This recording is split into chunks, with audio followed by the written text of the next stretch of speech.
చంద్రబాబు ఇంటి మీదకి దాడికి వెళ్ళినప్పుడు జోగి రమేష్ పేరు ప్రాచుర్యంలోకి వచ్చింది బాగా.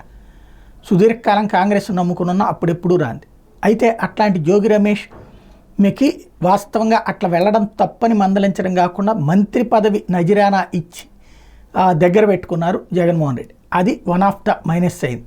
అది పక్కన పెడితే ఇప్పుడు జోగి రమేష్ మీదన చాలా ఆగ్రహంతో ఉన్నారు. ఇప్పుడు తెలుగుదేశం పార్టీ తీవ్ర ఆగ్రహం ఉంది. కొడాలి నాని, వల్లభనేని వంశీ, జోగి రమేష్ ఈ ముగ్గురు మీద తీవ్ర ఆగ్రహంతో ఉంది. అందుకని జోగి రమేష్ మీద తాజాగా ఏసీబీ రైడ్ అన్నటువంటిది. ఏంటి అంటే అగ్రిగోల్డ్కి సంబంధించినటువంటి భూములు వాళ్ళ బంధువులు ఎవరో కొనుక్కున్నారు అన్నటువంటి కాన్సెప్ట్ని బేస్ చేసుకుని నమోదైనటువంటి ఏసీబీ కేసు ఆధారంగా ఇప్పుడు 15 మంది ఏసీబీ అధికారులు వెళ్ళి వాళ్ళ ఇంట్లో ఈ తెల్లవారుజాము నుంచి సోదాలు ప్రారంభించారు.